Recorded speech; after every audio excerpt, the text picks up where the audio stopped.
Hello, class.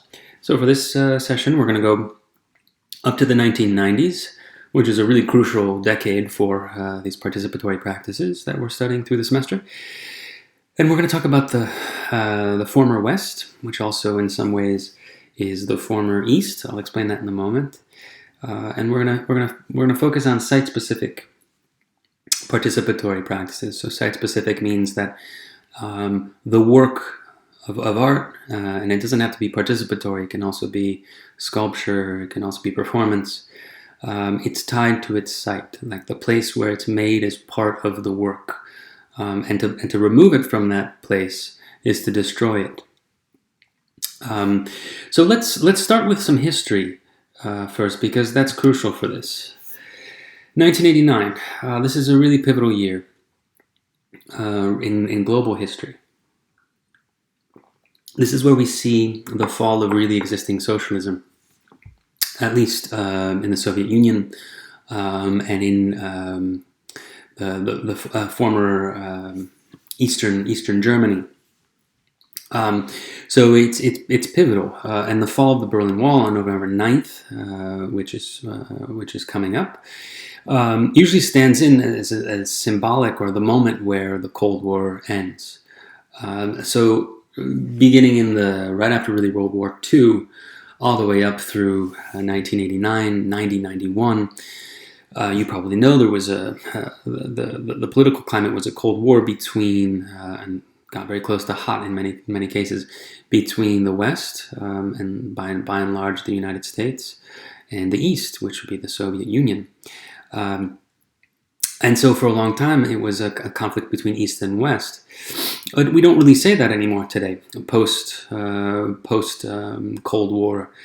And most people, when they divide the world, now they usually say global North and the global South, which is why this term former West is an important one, and one that contextualizes, sort of situates the practices that we talk about today, because these are formerly Western practices. There now isn't a West in the way that there was a West before, even though we still talk about Western Europe. So it's incredibly important, and it's important for what happens next. So initially it's celebrated, right? It's an incredible moment in history, and there's a conservative philosopher named Francis Fukuyama who wrote a very famous essay, and it became a book called The End of History. And he argued that basically after the Cold War, history had ended, that history was basically a troubleshooting program where all these different ideologies duked it out. And after 1989, after the end of the Cold War, it became clear that capitalism, based in a free market economy within a democratic setting, is the best of all ideologies. It's the best of all systems for governance and for states and human organization. So it was initially celebrated, and someone like Fukuyama could even say like this, that we have now reached the end of history in this very celebratory way. But then quickly it became mourned, and still today people talk in different parts of the world, of course. But you'll read stories of former Soviet states where they actually they have a bit of nostalgia for communism. They have a nostalgia for this idea of collectivity, for broadly speaking, socialist politics and socialist policies, where governance is based on the social, and everyone living in common and owning things in common. And Bishop, in the book, in the introduction to this chapter, has this quote, which I think is it's nice, and it's very much a sentiment coming from the left. You'd imagine someone like Guy Debord agreeing with this. She says that freedom from the regime, and in this case the Soviet regime, had been delivered in only the form of expanded consumer freedom. So it's as if the freedom that was given to these former Eastern states was the freedom to now be capitalist, and the freedom now to consume and model its behavior, and its governance along the lines of the West, of Western free market capitalist societies. So this is the historical and political backdrop of the works that we study this week, that we talk about today. So it splits the projects and the artists that we talk about almost in two in some ways. And Bishop in her chapter talks a bit more than I will about the differences between former West and former East artists, and even the differences between European artists and U.S. artists. Right? U.S. artists are a bit more critical, a bit more directly political, whereas the artists, which we'll mainly talk about today, from Western Europe, are a bit more poetic, a bit more free form, a bit more vague or open-ended. So there are differences that we want to be vigilant about, that we want to track in this lecture, and when we get together to talk about these works.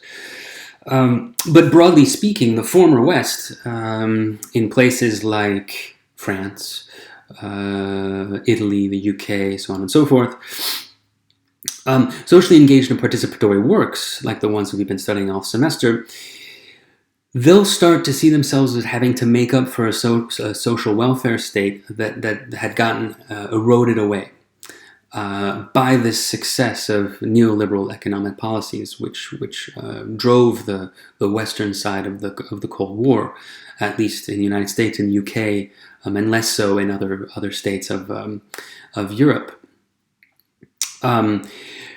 So if you don't know what neoliberal economic policies are, this is something to study. This is something to look up because it's very important. It still influences the world we live in, the world that we struggle in. But broadly speaking, neoliberal economic policies is championing a free market with very little regulations, and allowing goods to travel uninterrupted, free from state intervention, which means neoliberal economics will want to more or less privatize as much as it can. So privatizing healthcare, privatizing education, privatizing everything it can, because the idea is that that's how societies get more prosperous, more competitive, more novel technologically. All these things that in some ways maybe has panned out, but in other ways, especially when we're talking about economic inequality, not even to talk about ecological, environmental fallout of neoliberal economic policies, has not happened the way maybe these economists thought. So in the former West, there's this idea of we have to take up the mantle for where our governments are no longer, they've been gutted, they've been stripped away by neoliberal economics and politics, like Thatcher in the UK, like Reagan in the United States, so on and so forth. So artists start to see themselves as not really making objects, but trying to create social situations, right? So that makes a lot of sense. Whereas in the former East, so artists that are Russian, artists that are Czech, and all these other formerly Soviet states that we talked about in the last class, there it's a different story, because for one thing, there's much less patronage, much less opportunities, and they're all too aware of now being thrown into a global capitalist system where everybody has to compete, that did not lead to broad social well-being for the most part. And in some instances, you might argue it led to its opposite. So just think of Russian politics today, think of Putin, and think of the oligarchic structures of their politics. Oligarchic means run by the rich, right? Wealth is what dictates policy and the way in which a state is run. So it was as if entering into the global capitalist system after 1989 created incredible amounts of wealth, but for a select few, by and large, and eroded this collective social experiment that they'd been trying out, at least in the Soviet Union, since 1917. Right. So this is a big history we're tracing here, and we want to keep the differences between former West and former East as we're talking about this work. So much for the crash course in the history of politics and economics coming out of the Cold War. There's much more to say, but we might talk about it when we get together. Let's now move to some of the art. So in Bishop's chapter on this, on the 1990s, at least the former West chapter, she mentions Bourriot and relational aesthetics briefly, but she's not really invested in explaining it that much more. And so she moves on. She's more interested in these exhibitions that we're going to talk about in a moment. But for this class, I thought it'd be important to stop and make sure everybody knows who Nicolas Bourriot was and what he meant by relational aesthetics from 1997. So Bourriot was a curator and a critic, and he was well known for working with a lot of artists that would become participatory artists, socially engaged artists, working within this mold of relational aesthetics, which is quite loose. And he curated some very important shows, and he wrote some very important texts, which were compiled into this book called Relational Aesthetics, which is probably one of the most, for better and for worse, one of the most influential books of art criticism coming out of Europe in the 90s, and it informed a lot of people. And now it's more or less mandatory reading in PhD programs to understand the 90s and beyond. And so what he meant by relational aesthetics was that artists would create various meetings, encounters. Sometimes they would be games, sometimes festivals, but basically places where people would come together and have encounters. And so aesthetic objects, like the look of these places, the look of where relational aesthetics would unfold, are less important than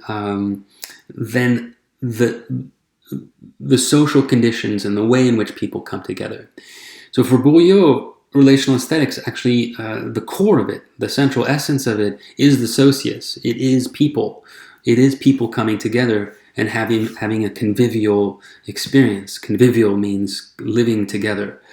And so, as you can imagine, this type of art is interactive, it's user-friendly, and it's relational, right? And it's about dialogue, and it's about being together. And very often, these situations are quite open-ended. So it's not like an artist makes something, and then an audience goes in and looks at it, and then thinks about it and contemplates it.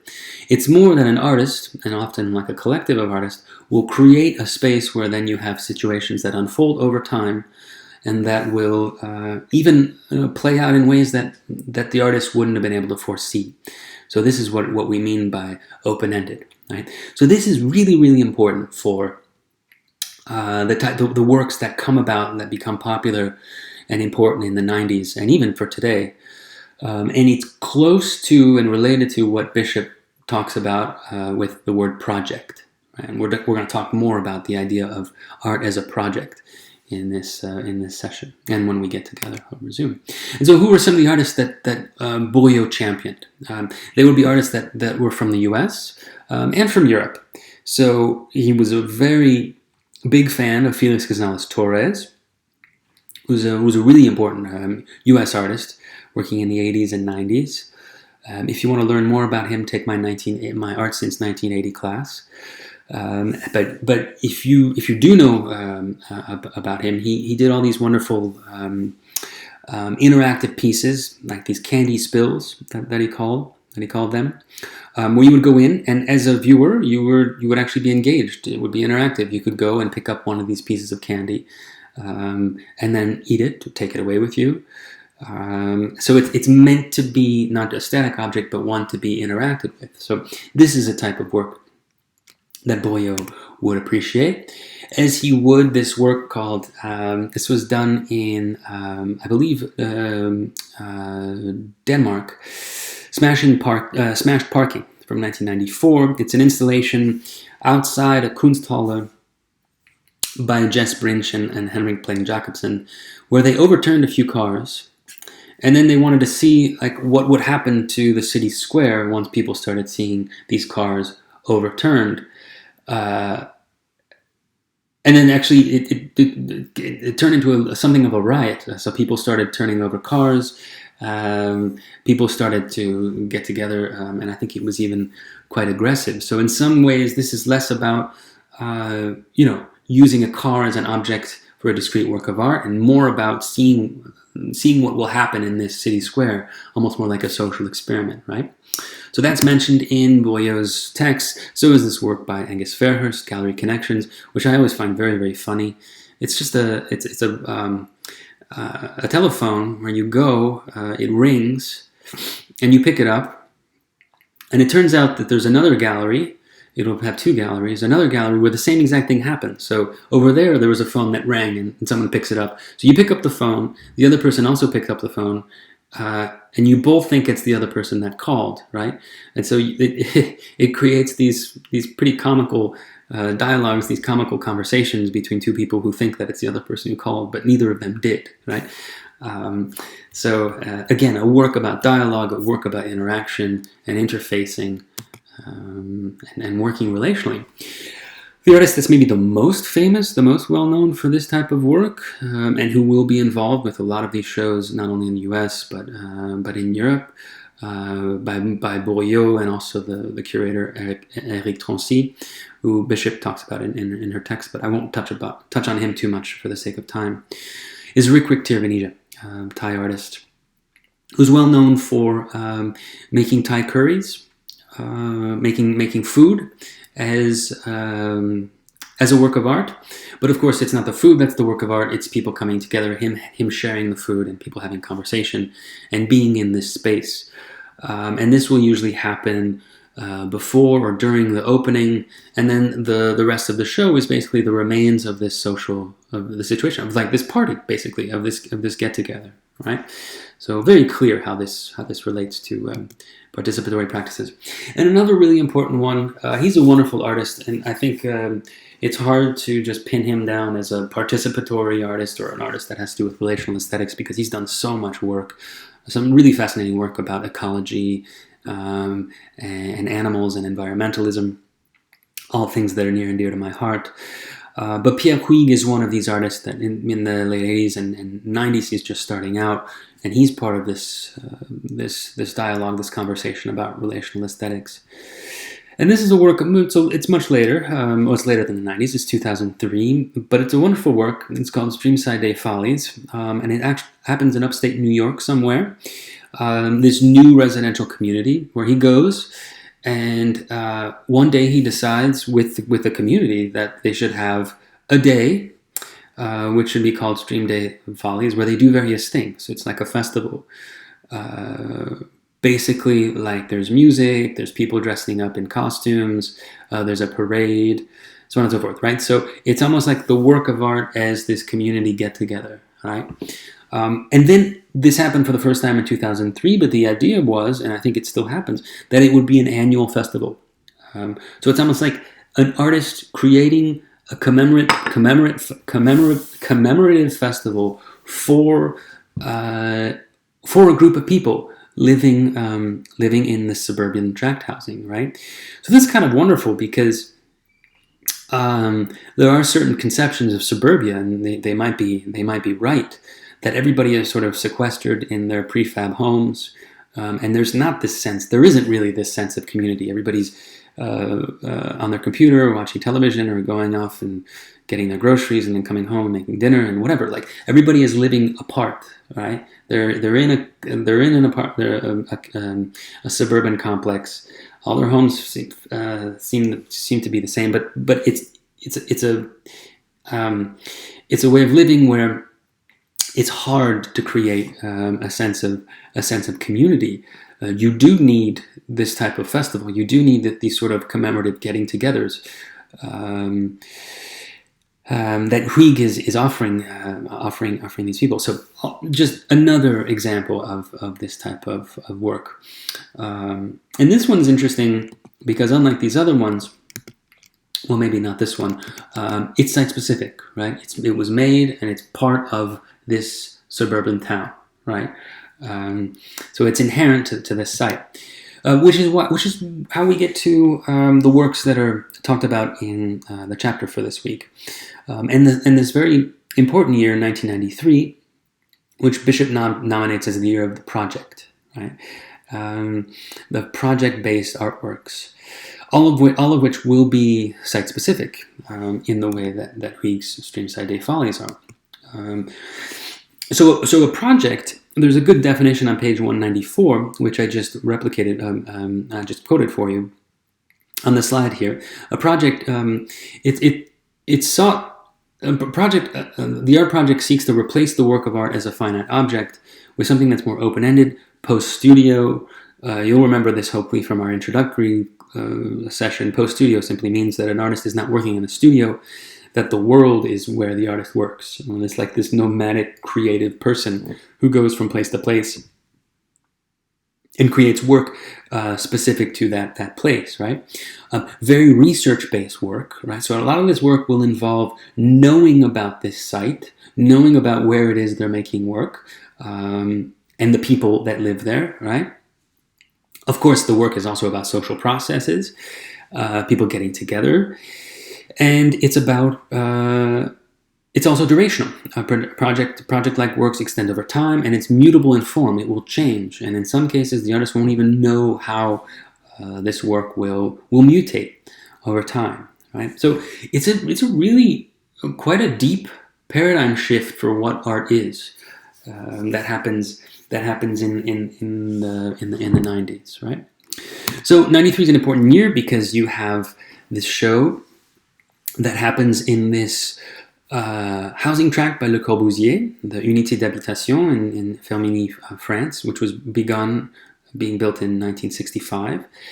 And it was this type of modernist utopian architecture where it was all about functionality, and it was all quite communal, right? So this is like getting a ton of people to live in one space. With playgrounds, with shopping, like the bottom part in a lot of Le Corbusier's large apartment structures would have shopping. It's like this whole integrated place where people could live. And in the 50s and 60s, there was this utopian aspect to it. But by the time you got to the 70s, 80s, and 90s, these structures became dilapidated. They weren't as efficient and functional as Le Corbusier might have hoped. They're in fact not that livable. And by the time you get to the 90s, half of this is empty and stigmatized, where it's only the working class, poor, immigrant, and the very elderly who live there, right? So it becomes a stigmatized form of architecture, a failed utopian architecture, right? That's the one of the key takeaways of Le Corbusier, his legacy, which doesn't take away from the fact that he's an incredibly important architect for the 20th century in modern architecture. So what happens is in the 90s, in 93, you have this curator, Yves Apetitato, who decides to curate a show. He wanted to call it Projet Unité, which is named after l'Unité d'Habitation by Corbusier. And the show will happen in this structure. He invites a whole bunch of artists to make site-specific works in empty apartments in Le Corbusier's building in 93. And so I don't have time to go through a number of the projects, though when we get together and talk, or when you comment on this, I encourage everybody to bring up a project from this that I don't talk about here, so that we can be more comprehensive. So don't focus on the two that I'm about to talk to you about. Focus on the others, so that we get a good breadth of the type of work. So some of the work would be directly participatory with the people living there. So the idea was that the work would directly engage this largely marginalized communities that were living in the Habitation in 93. And so this duo, Clegg and Gutmann, they collect like the favorite music of the people living in the building, and then they have a music library, and people can come in and check out, see what music people like. They get to learn more about their neighbors, I suppose, and I think they could even take away the music and then listen it on their own, and then bring it back, supply their own music, and so on and so forth.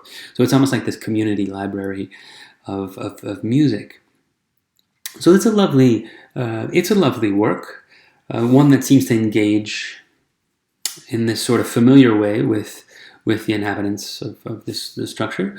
But other artists were less clear as to what they would do. So Renee Green, I think, is often talked about in this context. So she didn't quite know what she would do. And so she decided to live in one of the apartments and sort of document in a diary what she experienced, and then her work would be her apartment as she leaves it. Right, so people could go in and see her apartment and see the way in which she lived there, as if someone had just abruptly moved out. So this work, to me anyway, seems to be less sort of directly engaged. And maybe Renee Green was more skeptical about engaging directly with the people of this building, because there is a way. Bishop talks about how in the opening they basically have a party with the tenants and the artists, and there did seem to be like this split between the cultural class, the artists and the curators, and then the everyday people who have nothing to do with art and culture, and like they seem to be skeptical of each other. They didn't intermingle. And so maybe there's something. This is something we could talk about, but maybe there's something a bit patronizing in going into a site as an artist, living there and then just leaving. Right? It can almost feel like a type of class or cultural tourism, if done inappropriately or if done in an insensitive way. But that's something we could talk about. But certainly all this work and the Projet Unité fits within this line of art as a project, right? A participatory project that involves a specific group of people and a specific site, right? So does Soundspeak, the other Soundspeak 93, the other show that Bishop talks about in Europe in 93, which is curated by Valerie Smith. And one of the reasons this show is so well known is that is before its catalog. So what Valerie Smith decided to do is document. The catalog would be a document of all the conversations and correspondence and discussions she had with artists. And some of these would be good discussions, and some of them could also be quite contentious. And some artists who pushed back, who had arguments. I think there's one artist who decided not to be part of the show. So it's a catalog that seems to put the curatorial focus front and center, warts and all, right? Even when things don't go smoothly. So that's a really interesting way of going about it. You almost get to see the inner workings, and even maybe the ugly side of the way in which shows get curated. And there's some really wonderful. It was by and large a work that had to do with sculpture, but there were a few works that were site-specific and socially engaged and participatory, one of which happened in the Museum Bronbeek, this is in the Netherlands, right? So this is like a veterans museum, and I hope I remember correctly, but I also think there's like retired veterans who live nearby. There's like a retirement home that's part of this structure. And there's a curator who works with the retirees, these retired veterans, and shows, their personal objects that have to do with their life experience and their experience in the military. And it's a Dutch history museum. And so this is what it looks like, and you can visit it today if you go to the Netherlands. And so what Mark Tayan who's a fantastic artist, like Pia Queen. He's done all sorts of different works that are fascinating. He decided to work at this museum and work directly with these retirees, many of whom were not happy with the curator of the Museum Brandbeek. Right? He said they didn't show the objects that were really near and dear to them, like the really personal artifacts that they that they would have wanted to be displayed. So Mark Tayan goes back and he creates these cabinets that were used well before in the 20th century in this museum. And he interviews, he has discussions with these retirees, and he presents their objects that otherwise would not be shown in these specially made vitrines. So it's a lovely work, as is this work that was done in Arnhem Prison in the Netherlands as part of Zandbeek 93. So this is the inside of the Arnhem Prison. This is what's known as a panopticon. If you're into reading philosophy, and philosophy in the 20th century, the French philosopher Michel Foucault wrote a book called Discipline and Punish, which is about the history of criminality and the history of laws, and a lot of it has to do with the history of incarceration and of imprisonment. And he analyzes what he calls the panopticon, and this is still used in prisons today, where you have someone in the tower who's looking at everybody's cells. So it goes all the way around. So it's constant 360 surveillance, right? Completely open. So this really lays bare the way in which the panopticon is set up, which would be something that would have started in the 19th century. And Foucault's big point is that after a while, you don't need anybody in the tower. Everyone will just get used to this, and they'll just internalize the fact that they're being surveyed, and they'll start to survey themselves, right? So it seems like a really awful place, and prisons. It seems like an awful place, and I think you probably know a huge problem in the United States. Well, everywhere in the world, but the prison system in the United States, especially the privatized one. We have a lot of private prisons, and we have the most prisoners in the world, is part of this neoliberal economic history that we talked about at the beginning of class. So there's a collective, two artists, Irene and Christine Hoekenbuchler, who work with prisoners. And there are a lot of wonderful artists and curators that have worked with, that continue to work in prison and prison activism. I might talk about that when we get to the more contemporary stuff at the end of the semester. But this is their Untitled project for Zandbeek 93, where they worked with prisoners who painted, and you know, there's almost like a pedagogic quality to this work, and a collaborative one, right? So this is also important for this history of participatory works that we're talking about. Another really important show is Culture in Action, and this is in the US context. It was curated by Mary Jane Jacob, and this we'll be talking about. This is the case study in our Zoom session when we meet this week, so I won't say anything about it, but be ready to have a nice conversation about this show, and especially come ready to compare the US context with the context that we've just that I've just laid out for you, and the ideas that I've just laid out for you when it comes to Western European artists, or former West artists, right? But now we end with this really notorious exhibition called Interpol, and this is no longer 1993, this is 3 years later in 96. It was curated by we're now entering into the territory of former East meeting former West here, right? Because it's curated by Victor Messiano. He's an important curator and writer and critic who's Russian. And he brought his set of Russian artists into this show. And then Jan Aman, a Swedish curator, who brought Swedish artists. So this was meant to be a coming together post-Cold War of a Western European group of artists, the Swedish artists, and a former Soviet group of Russian artists, right?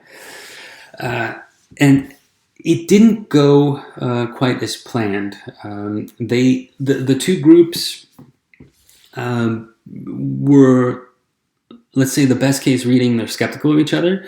The worst case reading, they were like openly hostile to each other, right? And so you had, this is just a couple famous moments from this exhibition.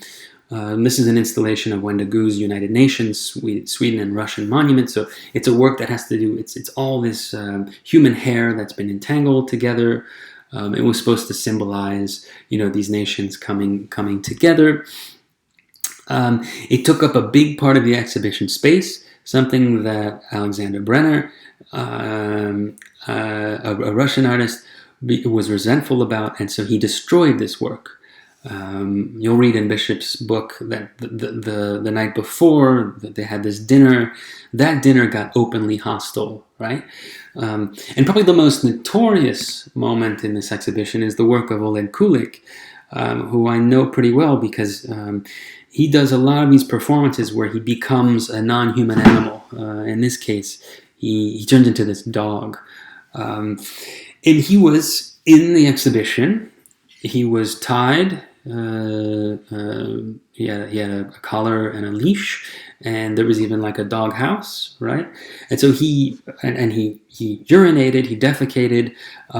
He did not break character, from what I understand, at all. He just he tried to be basically a wild dog throughout the whole exhibition. That was his work.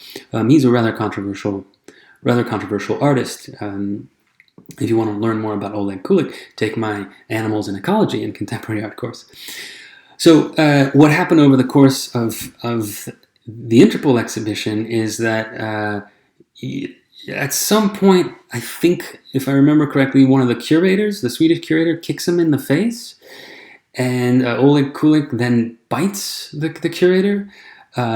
He really got it got very, very violent, right? So the reason why this Interpol exhibition is so interesting is that there's no guarantee. There's a few reasons why it's interesting. There's no guarantee that having participatory forms of work, where you have an audience and an artist, and they're together as part of the work. There's no guarantee that it's going to be convivial. It might be antagonistic. It might be hostile. It might be very challenging and threatening, right? This show also tells us quite a bit about the divisions. So even though the Cold War is over and supposedly, the floodgates are open for global economic systems, which would include the art system, right? There was still a residual distinction between former Soviet artists who seemed to be more about ideas, more about working together as part of a collective, and the Swedish artists who understood their role as artists to be different in society, which was more to make discrete objects, and they were more, let's say, you'd have to say maybe they were more professionalized within a global economic art system. And so there was a serious clash here, right? Which we come full circle with what I talked about at the beginning of today's class, which is this idea that the end of the Cold War, the fall of the Berlin Wall, 1989, the supposed end of ideologies, which certainly didn't pan out. It can be a painful. It was a painful moment.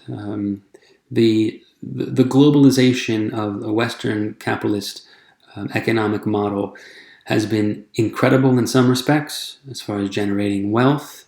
Look at the situation in China, and I think at no point in human history have so many people been brought out of poverty. But there's a flip side to this, because it also creates all sorts of